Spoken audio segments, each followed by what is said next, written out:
Hello. Let us see how to fill up the income tax return form 1.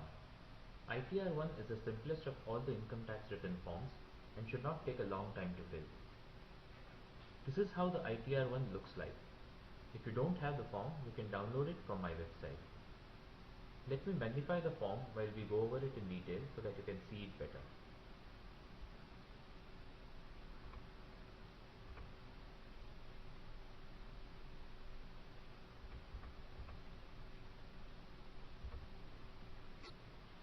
The first section is about personal details. Write your name and your full address, including the PIN code. Write your email address if you have one and mention your phone number along with your STD code.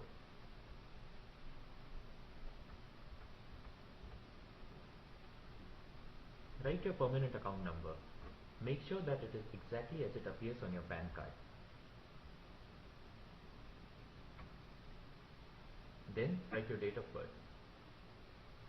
Also mention whether you work for the government, PSU or for a private organization.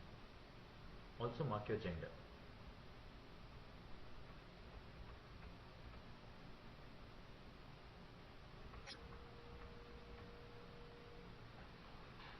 The next section is about the ITR filing status. Write the designation of the assessing officer along with the ward or circle number where you are filing the IT return.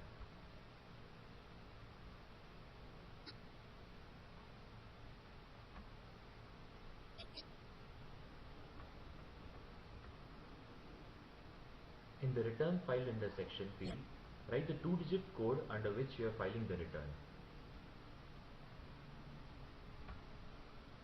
This is to indicate if you are filing the return voluntarily or as a response to some notice from the Department of Income Tax. You can find the right code from the ITR 1 filing instruction sheet, which can also be downloaded from my website.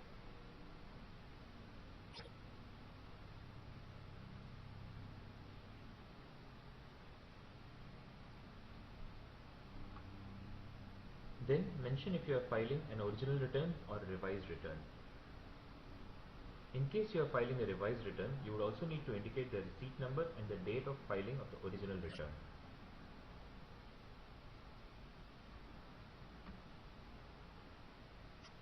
You can get these from the acknowledgement you received for the original form. In the residential status field, select the correct residential status. For most people, it would be resident. Now we come to the very important section of income and deductions.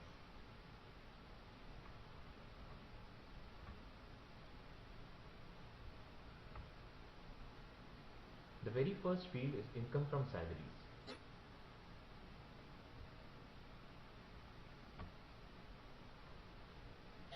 Here, mention the income you have earned from salary or pension in the box numbered 1.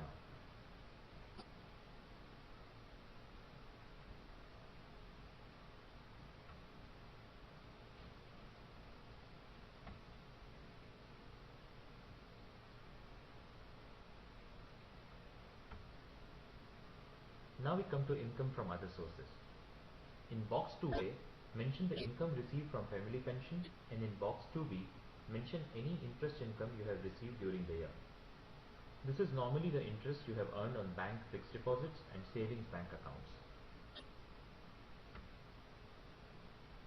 Add the amounts in 2A and 2B and put the sum in box 2C.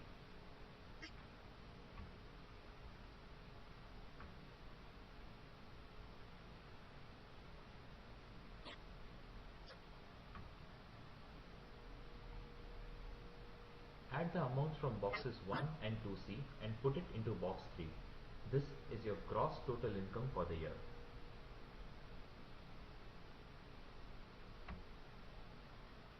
Now we come to deductions.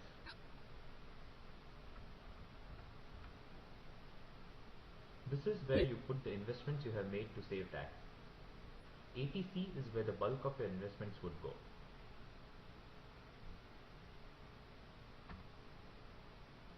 This includes investments like Provident Fund, Public Provident Fund, equity-linked savings schemes, etc. The maximum deduction that you can claim under section ATC is Rs 1 lakh. In ATCCC, Include any amount that you have invested in a pension fund. The maximum here is rupees 10,000 and this is counted towards the section 80C limit of rupees 1 lakh. If you are a government employee employed after 1st January 2004, indicate the amount paid by you for your pension fund in 80CCD. The maximum here is 10% of your salary. If you have paid any medical insurance premiums during the year, indicate those amounts in 80D. The maximum here is rupees 15,000 per year. If you have incurred expenses for the medical treatment of any handicapped dependent, you can claim that amount in 80DD.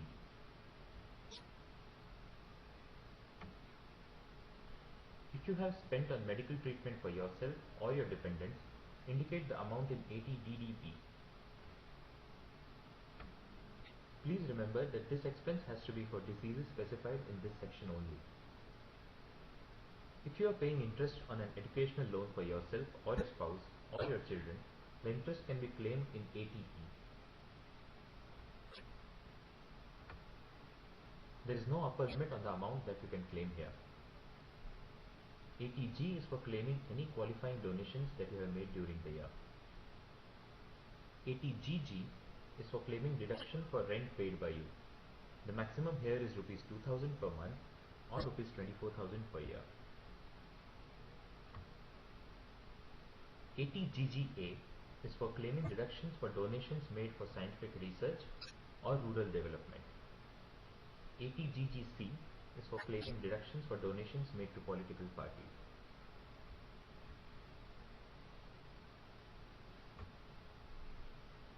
ATU is for claiming the deduction available in case of permanent physical disability.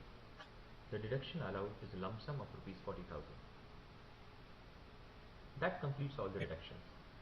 Add up all the amounts from 4A to 4L and put the sum in box 4M. That would go here.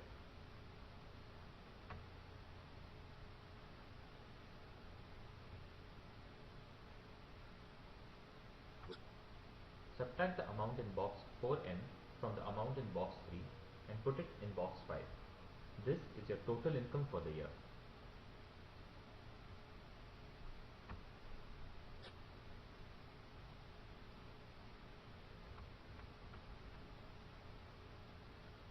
If you have any income from agriculture or farming that is more than rupees 5,000, put it in box 6. Although there is no income tax on agricultural income, it is included here for the purpose of determining the correct slabs for your income. Add the amounts from boxes 5 and 6 and put them in box 7. This gives us your aggregate income.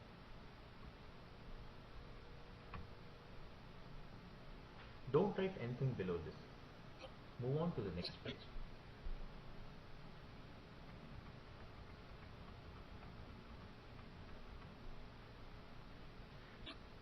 Now we calculate the tax on your income. Calculate the income tax payable on the aggregate income according to the income tax slabs.